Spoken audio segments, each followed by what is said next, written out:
Good morning. Welcome back. You're still watching Daybreak on this 16th day of July 2024. Let me introduce the panelists here. We have the General Secretary of the NCCK, that is Colonel Chris Kinyanjui. Good morning. Good morning. You've been gone for some time. Yes, we have been consulting and listening to the crowd. Now you have feedback. Yes, we do. Great. We'll be talking about that. We have Senator Richard Onyonka, Senator of Kisii County. Good morning. Good morning, Sammy. Good morning. Nice to see you. Great to see you as well. Arnold Maliba is back. He was here with us last week. He's the Strategic Communications Advisor at UDA. Good morning. Morning, sir. And we have Dr. Koimburi Jackson from KEPSA. Good morning. Good morning. It's been a while. We haven't spoken. Yes, I almost told you Happy New Year and then I realized that. So. All right, karibu sana. And I noticed that it's, on one side it's blue, on the other side it's black. I don't know what's going on. Or the same. So, this morning, the Daily Nation is reporting, is this man the serial killer of Kware? Police say Collins Jomaisa Halisia has confessed to killing 42 women and dumping their bodies at the Kware dump site. But while detectives have found their main suspect, his alleged neighbors, both in city and village, and say they don't know him. You'll also see a similar story on the Standard. Kware, why DCI say it's a serial killer? Police yesterday paraded a 33-year-old man they claimed is behind the horrific killings, but Kenyans are raising questions on the arrest. Of course, we've seen stories of families reporting to the Nairobi Funeral Home, or if you like, the city mortuary, to view the bodies that have been recovered already. I think a family has already confirmed one of their loved ones has been positively identified, but also the police continue with the investigations, and they are saying that the alleged serial killer has confessed to killing 42 victims, all of them women, and they're hoping that they'll take action based on the evidence that is being gathered. And I want us to begin there. Senator Richard Onyonka, I mean, we have been here before, such kind of killings, and people are raising questions. There are those that do not trust that it is true that all those killings, the person responsible is the one that is featured on the front page of the Daily Nation. But also, how can it happen in a country that has law enforcing officers that 42 women would just disappear and nobody even suspected who would have been killing them? Sammy, first of all, I would like to send my condolences to the families and relatives of the young people that we've been seeing who have been killed. This story and narrative is very baffling. Why? Because as of last week, if you looked at the trend and the way the public was responding, whether it was social media or whatever, people had kind of accepted the verdict of where we were. That we had issues the last 2 weeks, people died painfully, and therefore there was a cry and request that no more deaths occur, and this is not the picture that we want to present of our country and the pain, because we've been through this before. Ironically, there are reports of government operatives who have been either killing or abducting. There have been cases where we have seen Honorable Charles Keter being picked at a church. Initially, of course, everybody was dismissing it, depending on which side you are. Mm-hmm. And indeed, they confirmed that, yeah, we are the ones who actually were kidnapping him or abducting him. Painfully, that was seen, and maybe that is why he was released, and joyfully his life was saved. What is the possibility that he would never have been seen being abducted? So, again, the buck stops with the president, the buck stops with the people providing security in our country right now. It's a very politically turmoil season. Right. It is an experience that many are getting shocked to see. The last time I saw such pictures, Sammy, was during the 2007-2008 post-election violence. They were traumatic, they were sad and painful. I hope that the president, first, as he has said, that is going to go allow investigations to be done and the truth be known. The reality, Sam, is eventually the truth comes out. Right. And number two, I would hope that if there's anybody who's broken the law and they need to be arrested, follow the law, arrest somebody, take him to the cells, take them to court. If they're unable to raise bail or bond, allow them to be put in remand, and don't just kill them. Because what this does is to push those who are disagreeing with you. Once you use violence against them, you then convert them from being ordinary bystanders or ordinary individuals to them saying this cannot happen because we have to defend ourselves by any means necessary. Yeah. Because then it becomes self-defense. Okay. So I'm really hoping that the government will take it upon itself and make sure that such events don't take place. Okay. Let us listen to what the president said in regards to those situations. And of course, this was sometime over the weekend, just a few days after it became apparent that there are bodies that are being dumped that quarry. Watch.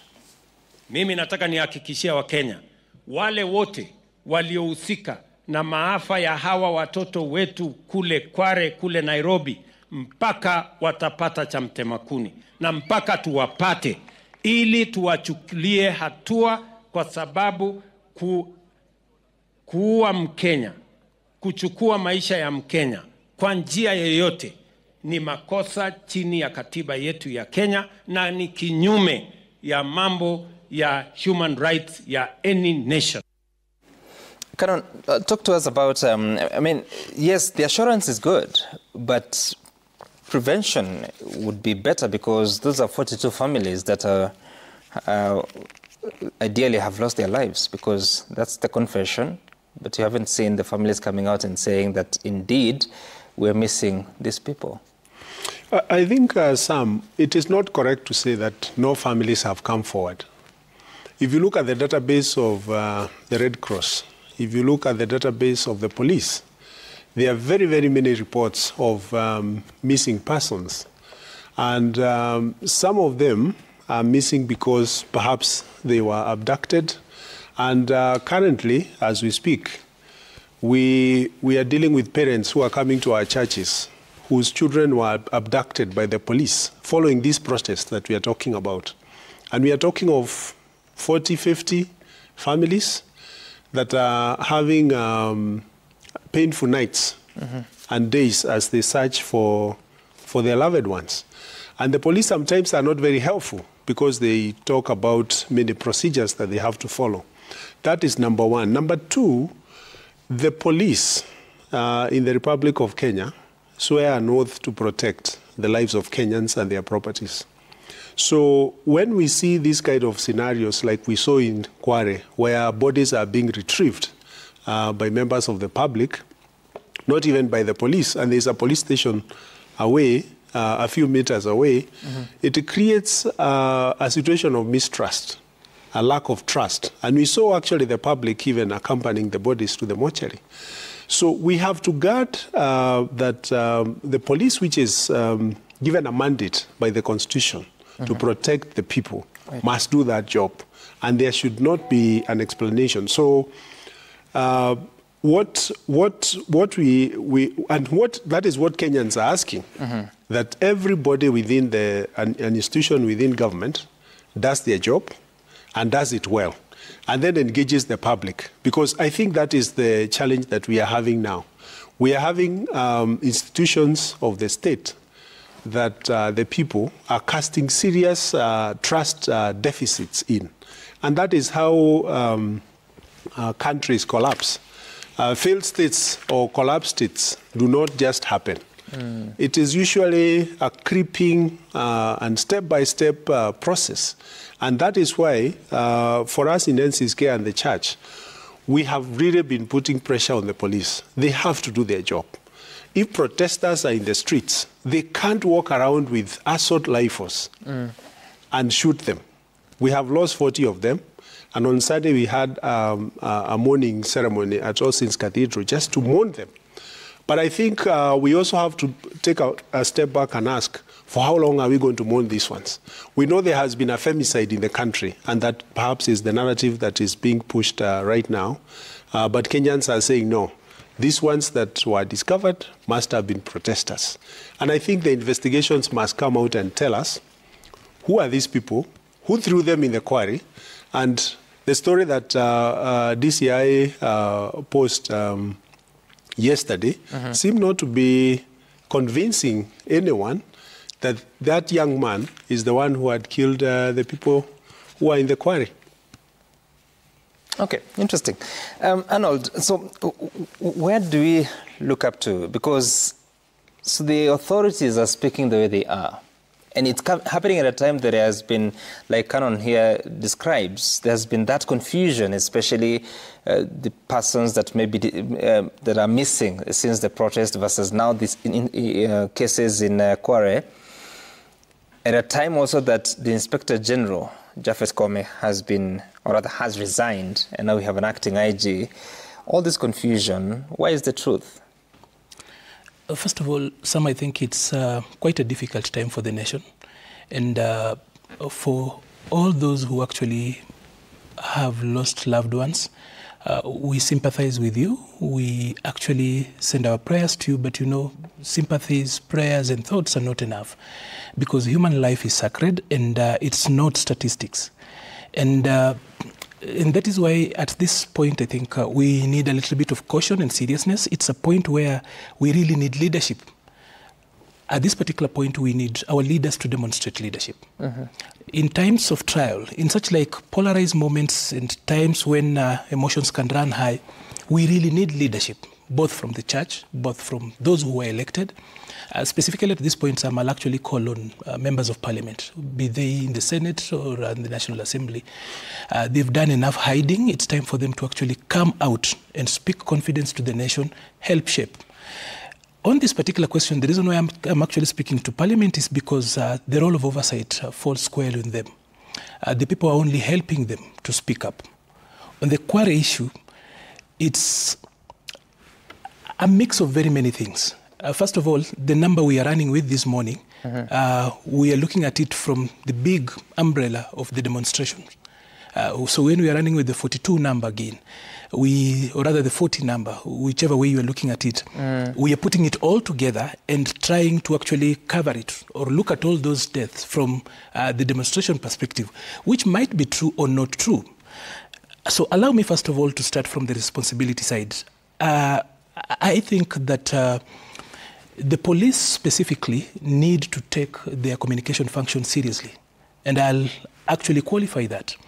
If you looked at the media on Sunday, IPOA quoted 9 bodies from the Kware incident, 9. IPOA in their statement on 12th spoke about 7 women, 7 female bodies, and 2 who were male.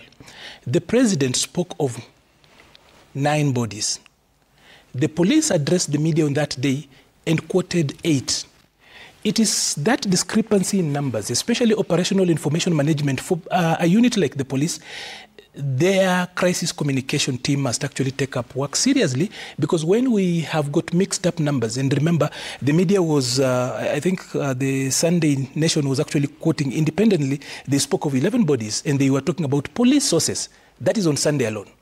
So when we do not have very definite numbers, it then allows room. This is content for polarization, especially at a time when there is a lot of disinformation and misinformation. Right. I think on that particular end, the police really do not help the situation. Their operational information management function really needs to up their game so that then we know where we are moving. Okay. When they give us operational rundown, it should actually be at least consistent. It helps in such like moments. All right. The other bit is this, that there's been, of course, this crave and desire to link the Kware, and we need to be bold enough to speak about these issues, that there has been, especially online, there has been that desire, a crave, almost a desperate push to link the bodies being found in Kware to the alleged massacre in Githurai. We've seen narratives going around, and those are never. It's only until yesterday that I saw DCI then pushing out on misinformation forcefully and proactively, which they actually need to do, because they are, at the end of the day, the source of information and the people who really need to give us a direction on where we are going. So at this particular point, I think it's too early. The police have given us direction. And, you can only dispute data with data. Of course, it's fair to ask questions. And everybody that is asking questions are actually within their right and space to actually do that. Okay. But as they do that, instead of pushing narratives that further polarize the situation, it would be better if we, for example, were to allow police a little bit of time. They've moved a little bit fast. Let's also allow them time to do their work, but they should do their work well. All right. They should do their work well. Dr. Koimburi, what are your thoughts around this issue? Yeah, first of all, I want to say thank you for giving me this position to come and speak on what we as the private sector are thinking about this matter. I do represent Kenya Private Sector Alliance, of which we are at the helm of this matter. It affects us directly and indirectly. And in that regard also, we want to send our condolences to the young Generation Z who have been instrumental in this initiative they've been carrying out from the beginning, where we have lost at least figures of around 40 youths, and now going into this Githurai massacre where the culprit was apprehended. These are trying times, and we are sending our condolences to these families. In that regard, what we see as a private sector, as I said earlier, is I think there's a reason why you have placed me and Reverend Kinyanjui at the corners of this table, is because we both represent institutions which are non-partisan, institutions which are partyless, which are, at that level. And the reason why we're saying that is that we do believe we are coming in as the sober mind, trying to give solutions, because one of our core mandates within the Kenya Private Sector Alliance is to ensure that we are the voice of the private sector, and that the environment is conducive for business. So what we are seeing happening right and left, yes, we are not condoning the Gen Zs on what they are doing, because we do believe their rights are enshrined within the Constitution, the right to picket. But at the same time, in the same breath, we are saying, let them carry out their demonstrations and picketing, but in a peaceful manner, not to disrupt any business that is happening, not to disrupt the people you're who are moving out of place. the topic, yes, because I asked you about Kware killings. Yeah, the killings, obviously, nobody supports it. And what we are saying is we are calling for the government institutions to do their thorough investigations, of which they say they have somebody in custody on those killings. But what we are saying is we need to have these institutions return the confidence that the Kenyans have, so that whenever they issue a statement, the public will not discredit it. So the question we should be asking ourselves is, why is the public thinking otherwise whenever a government issues a statement? So that means that we need people of confidence, people of credibility, or people who have actually have the goodwill of the people, and they are trusted. So it all boils down to having these institutions being trustworthy, and that's all I can say for now. And I think at that point I want us to take a short break. When we come back, we'll be speaking about the aspirations of the cabinet, but also there's something that happened on Sunday, the publication of new prices of fuel that now include a road maintenance levy that is 7 shillings higher. And yesterday we saw what appears to be a notice in the Gazette of a supplementary, a Kenya Gazette supplement that I would ideally publish that the fuel levy has been amended. It was amended a day before the dismissal of cabinet. We talk about that after the break. Stay tuned.